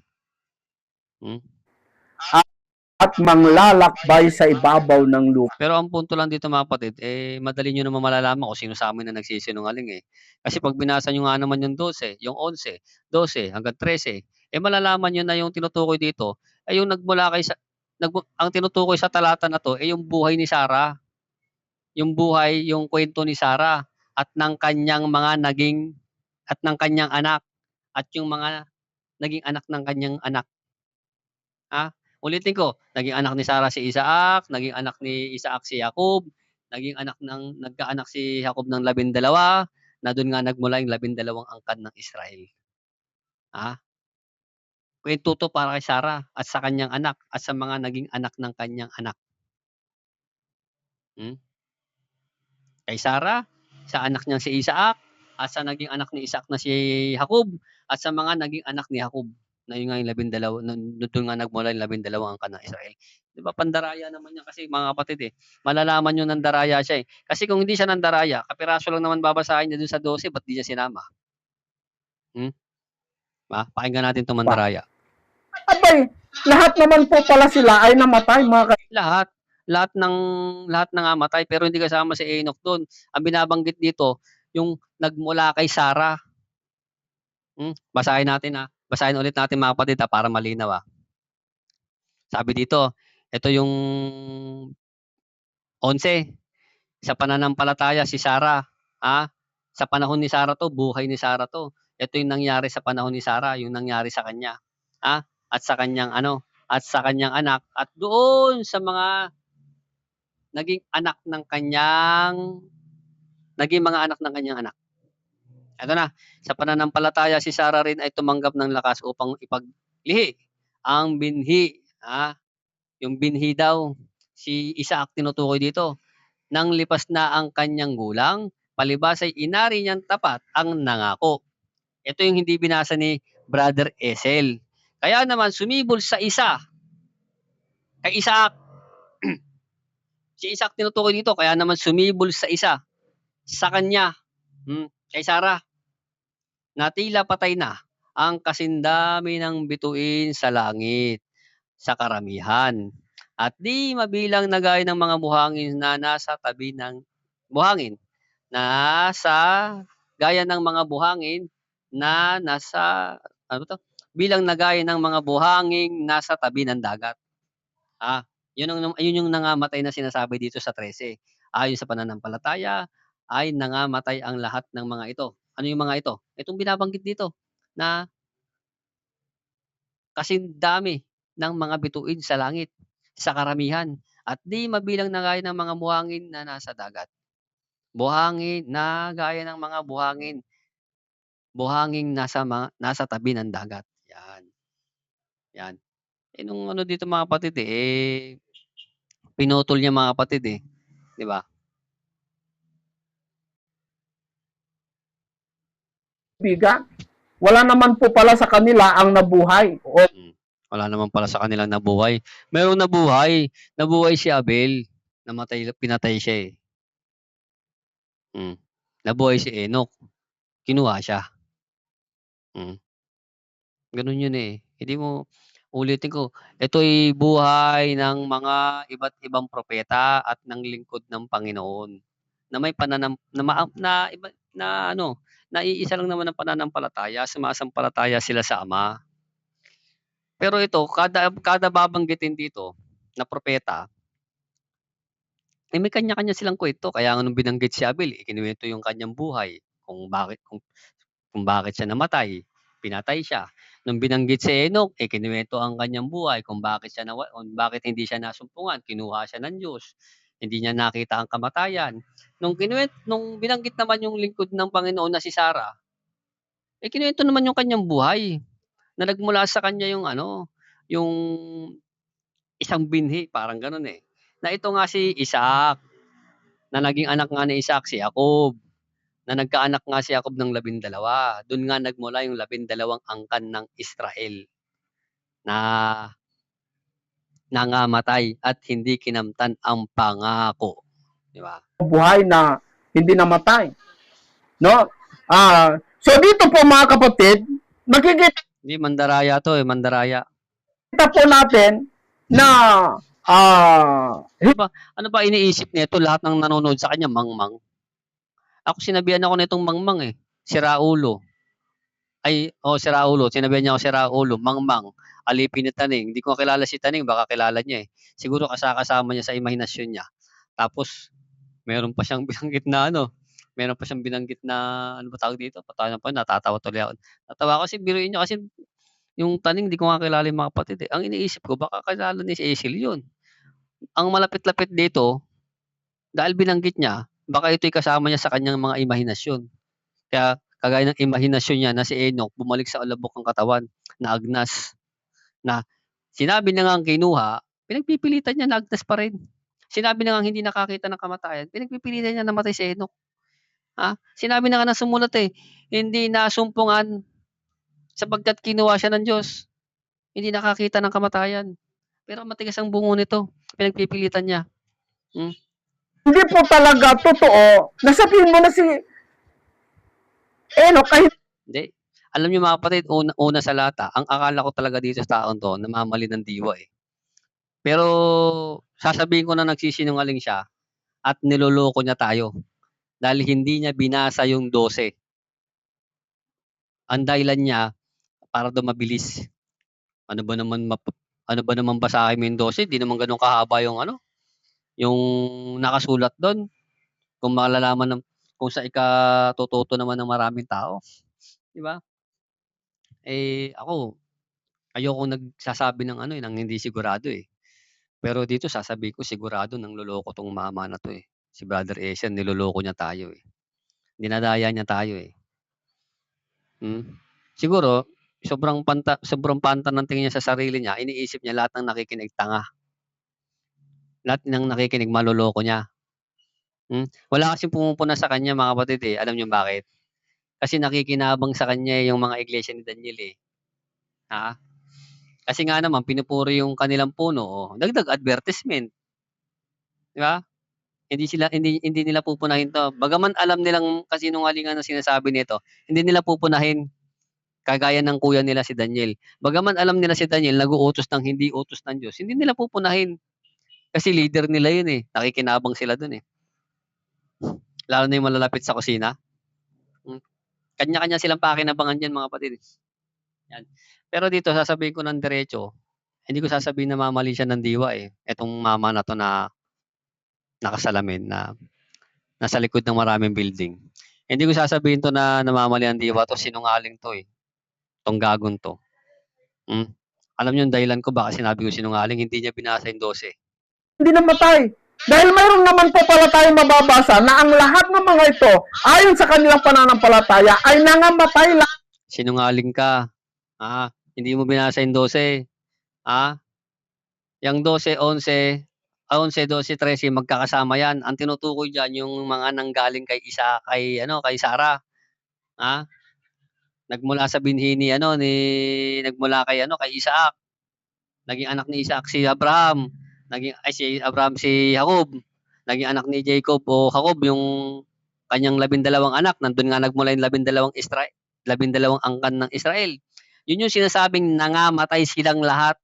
Gago, sinungaling 'to, eh. Lahat. Ang katunayan, balik po tayo dito sa Genesis.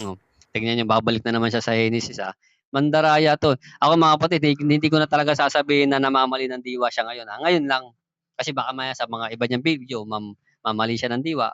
Pangit naman yung lalahatin natin na lahat na lang sasabihin niya, nagsisinungaling siya ng daraya.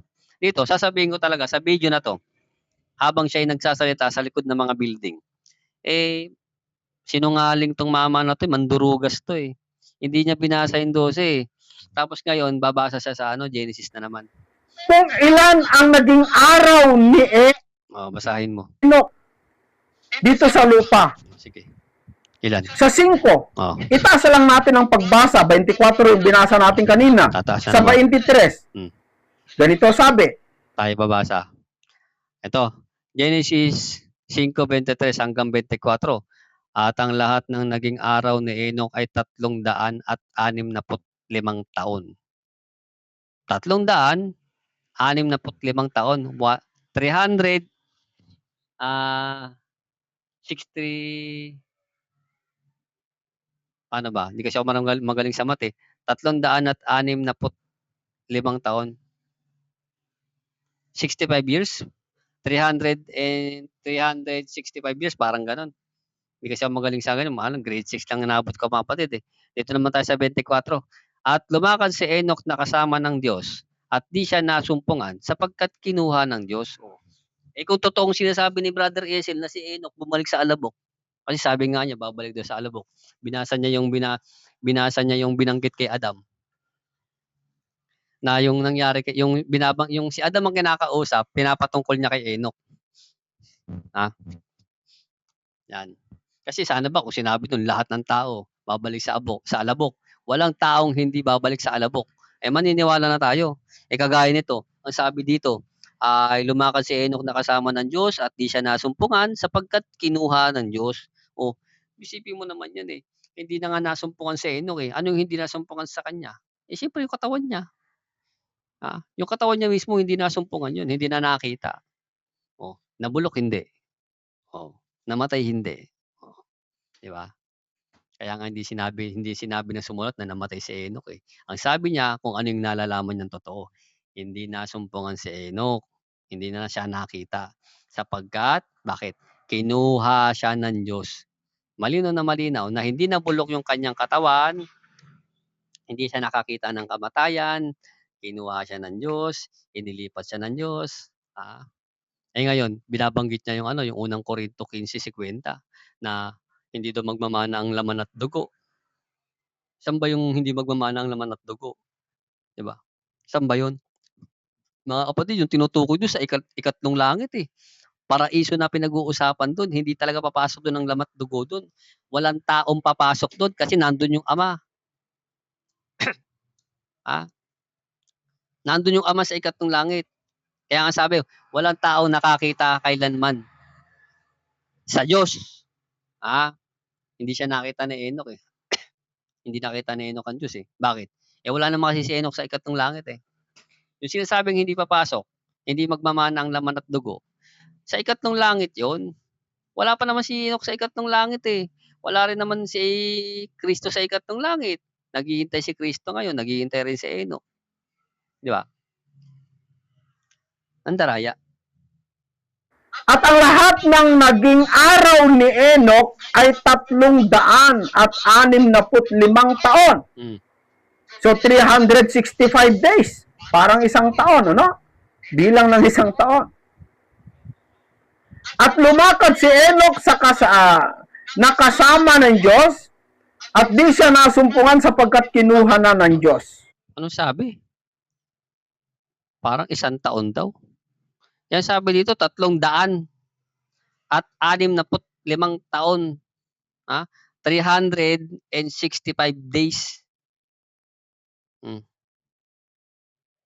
365 taon. Aba, parang 365 years. Parang ganun, 365 years. Pakinggan nga natin, parang na-wonder ako sa sinabi niya. Enoch ay 365 taon. So 365 days. Parang isang taon, ano? Bilang ng isang taon. At lumakad si Enoch days. Hindi naman days eh. Sabi dito 365 taon. Taon ang sabi, hindi naman 365 taon. 300 years. 5 taon. 365 taon. Sinabi dito 365 days. Parang ganun eh. Kasi hindi ako magaling sa math, mga kapatid. Grade 6 na lang ako. Mahina ako sa math. Nangungopil lang ako sa math eh. Pero sa 5. na-wonder ako eh. At lumakad si Enoch sa nakasakay na po yon. Kasi meron tayong sinasabi kung minsan, ganun po kung magpahayag yung mga kusya ni Lord. Diba? Ganun po kung kasi meron tayong sinasabi kung di siya nasumpungan sapagkat kinuha na ng Diyos. Yung salitang kinuha, lumakad si Enoch sa nakasama ng Diyos at di siya nasumpungan sapagkat kinuha na ng Diyos. Yung salitang kinuha ng Diyos, 4 yung binasa natin kanina, sa 23. Ganito sabi, at ang lahat ng naging araw ni Enoch ay 365 taon. So 365 days. Parang isang taon, ano? Bakit parang isang taon? Yung 365 days. Bakit parang isang taon? Ilang ng isang taon? Enoch ay 365 taon. So 365 days. Parang isang taon, ano? Bilang ng isang taon. Ba't isang taon? Sabi na 365 taon. 365 days o years. 360. Pero nagtataka ako, ba't sinasabi niya isang taon? Nakaka-wonder. Pero dahil hindi naman tayo magaling magbilang, aminado naman tayo dyan. Pakibilang nga mga kapatid kung tama ba. At bakit sinasabi niya isang taon? 300 nga eh. At 65 taon. 365 65 years. Yan, ganon. At lumakad si Enoch sa nakasama ng Diyos at di siya nasumpungan sapagkat kinuha na ng Diyos. Yung salitang kinuha ng Diyos, namatay na po yon. Kita niyong kawalangyaan nitong gagong to. Kinuha daw ng Diyos, namatay na daw yun. Wala namang nakasulat na namatay, kinuha nga eh. Yan sabi dito, lumakad si Enoch na kasama ng Diyos at di siya nasumpungan sapagkat kinuha ng Diyos. Di nga nasumpungan sapagkat kinuha ng Diyos eh. Ba't sasabihin mong namatay? Wala namang sinasabing namatay dito. At sinasabi nga doon sa isang talata, hindi nakakita ng kamatayan. Sige, basahin natin tong Hebrew. Alam ko nandito yun sa si Abel, ito. Dito sandali lang, mga kapatid ha. Medyo hahaba tayo ng konti mo. Si Noe naman to. Si Abraham. Dahil lang. Parang lagpas na tayo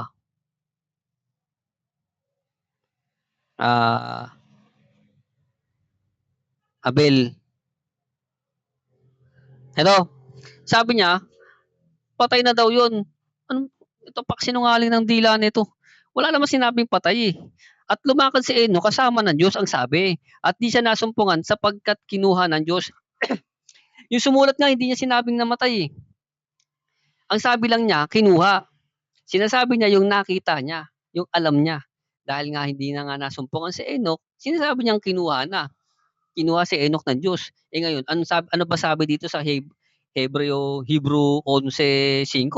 Sa pananampalataya, si Enoch ay inilipat upang huwag niyang makita ang kamatayan. Ano ba ibig sabihin ng huwag makita ang kamatayan? Hindi namatay, hindi siya nasumpungan. At hindi siya nasumpungan sapagkat siya inilipat ng Diyos. Tignan nyo, napakasinungaling ng dila nitong mama na to. Sasabihin niya dito sa 24 ng Genesis chapter 5. At lumakad si Enoch kasama ng Diyos. At siya ay di nasumpungan. At di siya nasumpungan sapagkat kinuha ng Diyos. Tapos sasabihin niya, ang kahulugan doon nun, namatay na. Gano'n ba naman tong mama na to? Ang laki ng laktaw, parang kangaroo pala to eh. Ang taas tumalon eh. Ito pa, basahin natin tong Hebrew 11:5. Ito yung patunay na hindi siya namatay. Sa pananampalataya si Enoch inilipat upang huwag niyang makita ang kamatayan. Inilipat siya upang hindi niya makita yung kamatayan. Kasi kung hindi siya kinuha ng Diyos, makikita niya yung kamatayan, tatanda siya eh. Tatanda siya dito eh. Kasi dito umiiral lang umiiral, may gabi, may araw, kumakain siya. Tumatanda yung katawan niya. Bakit para hindi makita yung kamatayan? Kasi nga kinuha nga siya, hindi niya makikita na yung kamatayan. Nandun siya sa ikalawang langit, naghihintay. Mga kapatid, lilinawin natin mga kapatid Medyo mahaba na tayo pero pag basahin nyo, pakinggan nyo. Ito, sa Hebrew 11, ito mga kapatid ang sabi niya, dun daw sa may Genesis, ang kahulugan daw nun, namatay na si Enoch kasi daw hindi nasumpungan sapagkat siya'y kinuha ng Diyos. Parang ganun. Ang pakahulugan niya nun, basahin nga natin para di tayo nagkakamali. Ito ang sabi tumakad si Enoch na kasama ng Diyos at di siya nasumpungan sapagkat kinuha siya ng Diyos. Ang pakahulugan niya dito, namatay na daw si Enoch. Yun daw ang kahulugan, namatay. Pero walang nakasulat na namatay si Enoch diyan. Ang tunay na sagot diyan nandito sa 11 ng Hebreo, versikulo 5. Ang sabi dito, sa pananampalataya si Enoch ay inilipat sa pananampalataya. Si Enoch ay inilipat upang wag niyang makita ang kamatayan. Bakit siya nilipat, mga kapatid? Bakit siya kinuha? Kasi sa Genesis ang nakalagay kinuha eh. Dito naman sa Hebreo chapter 11 versikulo 5, ang ginamit na term dito, inilipat. Bakit siya inilipat? Upang wag niyang makita ang kamatayan. upang huwag niyang makita ang kamatayan. Kasi nga mga kapatid, kung hindi kinuha si Enoch, tatanda siya eh. Mamamatay siya. Natural yun eh. Eh dun sa pagdadalhan sa kanya, hindi na siya mamamatay dun, hindi siya tatanda dun. Mananatili siya kung ano siyang kinuha. Yan. Yun ang ano doon, yung sekreto doon. Ang linaw-linaw naman mga kapatid basahin natin ulit. Sa pananampalataya si Enoch ay inilipat upang huwag niyang makita ang kamatayan. Kasi kung hindi nga siya kinuha dito sa earth, sa mundong ito, kung hindi siya kinuha, makikita niya ang kamatayan dahil siya'y tatanda at papanaw. Ngayon, inilipat siya ng Diyos para di niya makita yung kamatayan. Saan siya dinala? Sa ikalawang langit. Kasi common sense naman eh. 3 langit eh. Una, ikalawa, ikatlo. Ngayon, hindi naman pwedeng dinala siya dun sa paraiso. Kasi sabay-sabay ang pagpasok. Hindi naman pwede sa unang langit kasi dun nga siya kinuha. Sa unang langit. Ito nga yung unang langit eh. Yung nakikita natin eh. Ngayon, yung hindi natin nakikita, yun yung ikalawang langit. Doon pinaka malapit na dinala si Enoch at nandun din yung altar ng Diyos. Doon naghihintay yung mga banal. Doon naghihintay yung mga banal na masasama sa 1,000 taon. Di ba mga kapatid? Di ba linaw naman? Kaya kinuha si Enoch para hindi niya makita ang kamatayan dahil kung hindi siya kukunin dito, natural kasi tatanda siya, mamamatay siya. Ganun lang yun. Nung dinala siya doon, hanggang ngayon, si Enoch pa rin yun. Kinuha siya sa edad na 365 years ang edad. Hanggang ngayon, ganun ang edad niya pa rin. Pero, wag naman natin sabihin na ganun pa rin ang edad niya, maging patas tayo. Ang pinakamalapit-lapit na dapat natin sabihin, hindi siya tumanda. Buhay siya ngayon. At kung ano siyang ginawa, ganun pa rin siya ngayon. Di ba? Ang pinagkaiba lang siguro, hindi na siya kumakain doon, hindi na siya dumudumi, umiihi. Kasi ano ba naman baguhin ng Diyos yung katawan mo na hindi ka nakakain? Hindi ka na magugutom.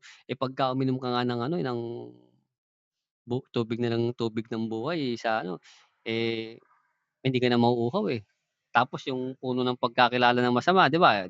Doon tayo naging tao. Ngayon meron pang isang puno, inalis si Adam doon kasi kung kakainin niya, naku, magiging ano siya. Kaya yun ay napakaliit na bagay sa Diyos na baguhin yung katawan ni Enoch, na hindi na siya tatanda, hindi na siya kakain, hindi na siya dudumi, babaguhin siya. Alam niyo sa 1,000 taon nga maraming kamangha-manghang mangyayari. Ang tao aabot lahat sa 100 taong gulang, wala ng sanggol na mamamatay, wala ng binatilyo, sanggol, pitos, lahat aabot sa 100 taong gulang. At ang mga hayop sa panahon na yun hindi na mananakit. Isipin niyo yung leong kakain siya kasama ng kordero, kasama ng batang tupa. Tapos yung ulupong naman, kahit isuot ng kamay kahit yung bata, isuot niya yung kamay do'n sa lungga ng ulupong, ng cobra, hindi siya tutuklawin, hindi na sila mananakit. Kaya huwag mo ng problemahin Brother Esel kung anong mangyayari kay Enoch do'n, problema na ng problema, Diyos na nakakaalam nun. Tingnan niyo magsasabi pa sana ang problema na ng Diyos yun, 'di ba? Ang tamang words, Diyos na ang nakakaalam nun kung anong gagawin niya kay Enoch, dun sa pinaglagay niya kay Enoch. Kinuha si Enoch dito para di niya makita ang kamatayan dahil kung hindi siya kukunin, tatanda siya, makikita niya ang kamatayan, mamamatay siya. Ngayon, dahil nga si Enoch ay lumakad kasama ng Diyos, kinuha siya ng Diyos upang hindi niya makita ang kamatayan. At Diyos lang nakakaalam kung anong ginawa kanya kay Enoch. Kung anong himala ang ginawa niya kay Enoch. Kung paano niya binago si Enoch na hindi na magugutom kasi may namang mangyari. Kasi sigurado ako mga kapatid kasi nung nakita ko ang Panginoon, alam ko rin na hindi yun ang katawan Diyos niya kasi nakita ko yung katawan Diyos ng Panginoon at yung katawan tao. Sige mga kapatid, tuloy natin yung kasinungalingan ni Brother Esel. Hindi natin itutuloy na paniwalaan. Papakinggan natin ulit kung ano yung mga kasinungalingan pa dito. Kasi meron tayong sinasabi kung minsan ay wala na po si Ginoong ganito sapagkat siya na po ay kinuha na ng Diyos. Gago ka, magkaiba yun. Ibahin mo yung mga tao dito. Ibahin mo yung term ng tao dito. Ibahin mo yung term ng pananalita ng mga tao dito sa term ng pananalita ng sumulat ng Genesis. Ibahin mo yun. Kasi maraming salit-saling sabi ditong salita, eh. Kinuha na si gano'n, kinuha na si ganito, nasa langit na siya, kinuha na. Yung sinasabi mong pananalita niyan, yung mga nagsasalita niyan, hindi nila alam yung sinasabi nila, eh. Hindi nila alam yun. Kasi karamihan nagsasalita niyan sanlibutan, eh. Kaya kita niyo 'to, ang mandaraya, gumagamit siya ng palusot, gagamitin niya salita ng sanlibutan. Kinuha na ng Diyos. Hindi, may kumukuha sa taong namamatay at may pinagdadalhan dun. Hindi ko sasabihin sa'yo kasi namumulot ka, eh. Kita niyo yan, eh. Una yung 12 hindi niya binasa. Ngayon gagamit siya ng term ng sanlibutan, mga kuro-kuro, mga sabi-sabi, kinuha ng Diyos. Bilib mo Diyos ang mismo kukuha sa'yo. Literal, pagkapatay mo bababa Diyos, kukunin ka. Ano kasi Enoch? Ganun ba 'yun? 'Di ba? Anong dila nito, eh. Di ba? Ganun po kung magpahayag yung mga balita. Balita 'yun. Tao 'yun na hindi propeta. Yung sumulat nito propeta, eh. Tao ng Diyos 'yan, eh. Alagad ng Diyos, eh. Tinalugdan ng Diyos 'yan, eh. At sumusulat 'yan sa gabay ng Diyos. Hindi sa gabay ng dila ng tao. Wag mong pagkahambingin 'yan, wag mong pagpasamahin. Si Fernando po Jr. ay namaalam na sapagkat kinuha na po siya ni Lord. Kita nyo, kinuha ng Lord. Tapos si Lord naman ang kumuha. Ang Panginoon naman ang kumuha. Ang kumuha nga sa Panginoon sa Kristo. Yung pagkapatay ni Fernando po, pababa ang Panginoon dito, kukunin niya si Fernando po Jr. Anak ng kuwago ka. Yung pagbabalik nga ng Panginoon dito, hindi niya alam, eh. Hindi alam ng Panginoon, eh, kung kailan siya babalik, Ama lang nakakaalam, eh. Tapos bukod tangi dahil kay Fernando pa bababa siya. Anak ng kuwago naman ito. Anak ng kuwago naman 'to si Brother Ezra, nakakaano 'to, eh. Pag maano ka dito, eh, kung hindi ka mabubwisit dito, mai-stress ka dito, eh. Ibig sabihin, hindi namatay. Pero ano lang natin 'yan, para medyo tayo hindi naman seryoso. Pero 'to, eh, matigas ang bungo nito, eh. Yung kinuha ng Diyos, namatay na po yun. Hindi, sinungaling ka. Ang sabi nga dito, eh, yung sinabi dun sa Genesis, kinuha. Pero sinabi ni Apostol Pablo dito sa Hebreo 11:5, nilinaw niya. Nilinaw ni Apostol Pablo yung kung paano kinuha si Enoch. Kinuha siyang buhay. Kasi ang sabi dito, sa pananampalataya si Enoch ay inilipat upang wag niyang makita ang kamatayan. Hindi siya nakakita ng kamatayan, eh, kasi nga kung hindi siya kukunin, tatanda siya. Kapatid. So yan pong maliwanag. Kaya hindi po tama na sabihin mo na si Enoch ay pumunta sa langit. Unang-una, hindi po pwede yung laman at dugo makapasok sa langit. Isa pa sa gusto kong tutulan o sagutin yung sinabi po ng anak ng sugo na hindi daw si Elias o si Juan Bautista ang tinutukoy na Elias dito po sa Mateo 17. Mga kapatid, labas na tayo dito sa mga usapin nila tungkol dyan sa iglesia na yan, sa iglesia ni Esel. Kasi usapin nila yan, eh. Sila nag-aanuhan dyan. Labas na tayo dyan. Ang pinakailaman ko lang dito, mga kapatid, yung tungkol kay Enoch. Kasi hindi ako papayag na napalabasin niyang si Enoch ay hindi kinuha ng Diyos na buhay.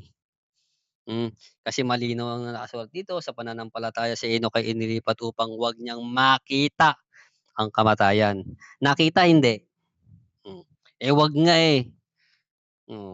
'Di ba? Ulitin ko, kung hindi kinuha si Enoch, tatanda siya, mamamatay siya. Dahil nga siya naglakad kasama ng Diyos, kinuha siya ng Diyos. Kinuha siya, eh, hindi na nga nasumpungan, eh. Kinuha siyang buhay. Gano'n 'yan, mga kapatid. Pero dito tungkol sa mga pinag-uusapan nila tungkol diyan sa isang iglesia na 'yan, usapin nila 'yan. Ulitin ko nga sa inyo, mga kapatid, 'pag nagko-comment ako dito kay Brother Ese, sabi niya, "Ikaw pala magaling, eh, ba't di ikaw mangaral?" Kita mo nangingialam ka sa sasabihin mo sa'kin ganyan. imbes na sagutin niya yung mga sinasabi ko dun sa ano, sa sa comment, imbes na sagutin niya yun, ang gagawin niyang bulalas, ako daw magaling, ikaw mangaral. Isipin mo yan, hindi niya kasi masagot yung mga kasinungalingan niya, hindi niya maipagtanggol. Kasi ang sabi ko dun sa comment, magbigay ka nga ng 3 katwiran na meron sa langit, sa ikatlong langit. Kasi sabi niya magsasawa daw sa katwiran yung mga tao dun, eh. Ay, yung mga tao, yung mga papasok sa langit, yung mga magiging dapat, ano daw, napakarami daw katwiran sa langit, magsasawa daw sila sa katwiran. Sabihin mo katwiran pinagsawaan mo, at ang matindi nito, katwiran pa ng langit yung pinagsawaan mo. Ano ba ibig sabihin ng pagsasawaan? Magsasawa ka, hmm, hindi pala maging patas tayo. Hindi pala pinagsawaan, hindi natin pupuwedeng gamitin pala yung pinagsawaan kasi ang pagkakasabi pala niya naalala ko na, parang ano, magsasawa ka sa katwiran doon. Parang gano'n, eh. Kaya ang lumalabas mga kapatid, napakaraming katwiran doon. Kaya kaya kung napakaraming katwiran doon na alam niya kasi binanggit nga niya, magbigay dapat siya ng 3. 'Yun ang sabi ko sa comment, magbigay ka nga ng 3 katwiran. Kasi sabi mo napakaraming katwiran, magsasawa sa katwiran doon sa ikatlong langit. Kaya magbigay siya ng katwiran. Ang sagot niya sa'kin, "Ikaw magaling pala, ba't 'di ka mangaral?" Kita niyo yung sagot na 'yan, sagot ng umiiwas, sagot ng hindi ano, hindi tapat kausap, pero pantas daw siya. Kasi sabi niya mangmang ako, tapos sabi niya pa, ano daw, sira daw ang ulo ko, alipin daw ko ni Taning. Hindi ko nga kilala si Taning, baka nga kaibigan niya yun, kasama niya sa mga imahinasyon niya, eh. Siguro 'pag nagbubulay-bulay siya si Taning ang kausap niya, 'yan. Kaya ano, mga kapatid, malalaman mo 'tong taong 'to sinungaling, eh. Ulitin ko mga kapatid, ang sabi niya magsasawa daw sa katwiran dun sa ikatlong langit, magsasawa ka dun. Kung magsasawa ka, alam na alam niya magsasawa, ibig sabihin alam niya kung gaano karami yung ano dun, yung katwiran dun. Ngayon ang tanong, magbigay ka nga ng 3 katwiran dun, ha? Bukod dun sa ano, sa binanggit niya na tinatahanan ng katwiran, bukod dun, magbigay ka ng ano, 3 pa. Kasi sabi niya magsasawa, ibig sabihin higit sa 3, higit sa 4. Sabi niya marami, magsasawa. Ano ba ibig sabihin ng magsasawa, 'di ba napakarami? Oh, sige kahit na ano na lang, kahit na hindi na 3 bawasan natin. Kung ayaw mo ng 3, 2 o 1, bukod sa sinabi mong tinatahanan ng katwiran. Ah, Kasi labas na yung ano, tinatahanan ng katwiran, 1 lang yun, eh. Ngayon para maging marami, kasi pagka 2 considered naman na marami na yun, magbigay ka pa ng 1 pang katwiran, ah. Pero kung gusto mo gawin mong 2, gawin mong 3 kasi 3 hinihingi ko sa'yo, na ibigay mong katwiran dahil ikaw ang nagsabi, maraming katwiran, magsasawa sa katwiran kaya patunayan mo na maraming katwiran dun at magsasawa sa katwiran. Sige mga kapatid, hanggang dito na lang mga kapatid, halos umabot tayo 2 oras. Pagpalain nawa kayo ng Panginoon. Amen.